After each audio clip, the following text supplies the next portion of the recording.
and the man followed her. But because she was too heavy to run fast, she caught up with her. "Leave me alone," she said, panting.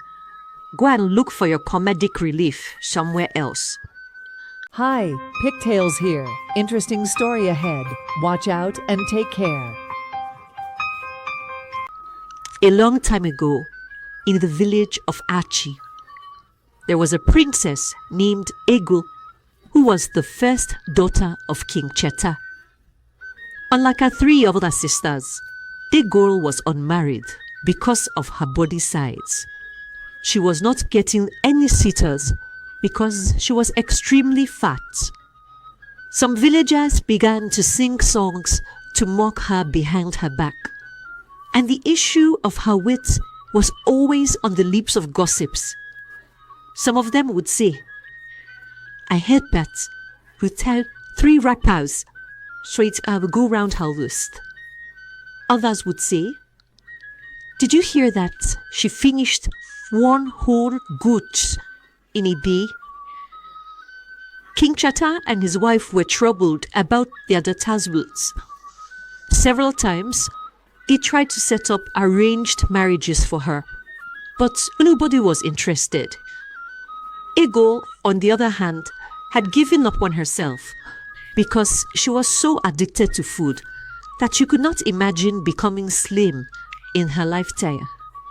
And she believed marriage would probably not be an option for her because any man that agreed to marry her would be doing it for her status and not because he loved her. And Ego had always desired to be loved by whoever she married. Although she was generally unhappy with her life, she was able to find a bit of happiness from dancing. The princess was a fantastic dancer. Oftentimes, she would hide in her hut and begin to dance to the beat she made from her mouth. Whenever there were festivals, Ego would look for a lonely spot, close enough to hear the music and dance to her heart's content. She was always hiding because she did not want anyone to mock her. Well, it was the end of another successful year, and it was time for the annual festival between the 4 neighboring villages. And as usual, everyone was vibrating with excitement. Some people could not wait to showcase their best dresses. Some punished their dancing steps and practiced endlessly with their musical instruments, while others could not wait to enjoy the variety of meals that would be served on that day. Ego, on the other hand, was only interested in finding a lonely spot that would give her the freedom to express her dancing steps. Finally, she found a spot where she could hear the drums and flutes clearly.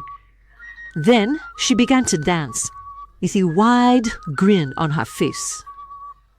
However, she soon noticed the sound of a drum becoming louder and louder. But she ignored it because she was engrossed in her dancing. Suddenly, the festival music stopped, but the sound of the drum continued. She immediately turned her back and saw a man playing the drum with a huge smile on his face. The man stopped playing and asked, "Why did you stop dancing?" Ego immediately began running, and the man followed her.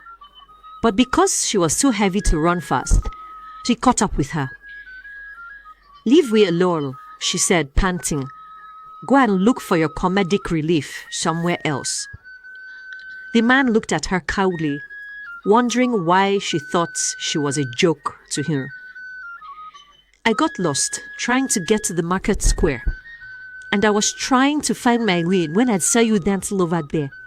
So I decided to support you with my drums," he said. Ego took a better look at the color of his attire and realized that he wasn't from her community. She thanked the man for drumming for her, then directed him to the market square. But the man insisted that he would rather continue to pay for her and without Ego's approval, he began to dream again, urging her to dowries. When Ego saw that he was not going to give up, she began making small hip movements to the tail of his bit. After all, what did she have to lose? He was a stranger who she would never meet again, and she had the opportunity to dance what she always wanted. After a long while, Ego stopped dancing. "Thank you, Mr. Drummer. I really enjoyed myself," she said to him. "My name is Arinze, not Mr. Drummer," he answered. Ego told him her name, then said she had to return home. But Arinze pleaded with her to come back the next day, and Ego agreed. On her way home, she thought about the man, wondering why he was so nice to her, and even wanted to spend more time with her. "Of course he's not attracted to me," she thought to herself. To Ego's understanding, it was unusual for such a handsome man to like her. All night, she couldn't stop thinking about him, but she tried her best to not get too excited. In the evening of the following day, Ego set out to meet her new friend, Arinze. When Arinze set his eyes on her, he was so excited, and Ego was excited to see him too. They talked for a long time and got to know each other, and afterwards, he drummed for Ego to dance. Days turned into weeks, and they kept on meeting each other at their spots, and to both of them, it was always the best time of their day. Finally, Arinze told Ego how he felt about her.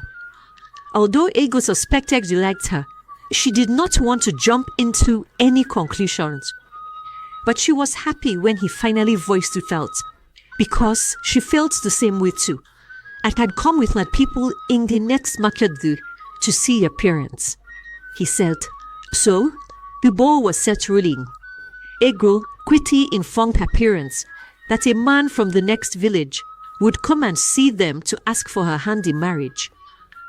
The king and queen were very happy. He never knew again that this would come. But unfortunately, calamity soon struck. A week before the arranged meeting, an airborne disease spread round the entire 4 villages and its surroundings.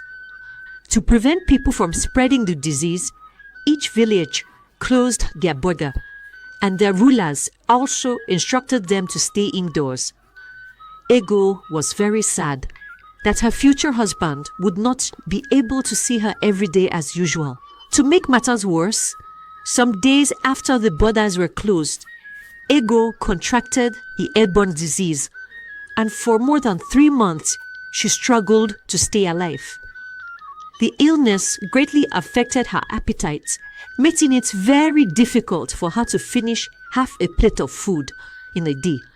As the months went by, the herbalist found a cure, and people gradually began to feel better. When Ego fully recovered, the first thing she discovered was her massive weight loss. She could not believe it. She was almost as small as her 3 sisters. It was a dream come true. That wasn't the only thing that changed.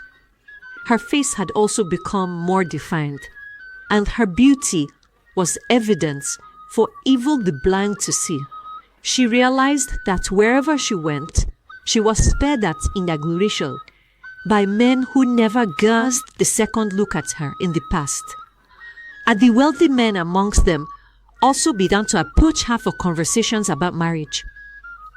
Ego began to feel on top of the world, and all of a sudden, she felt too good for Arinze.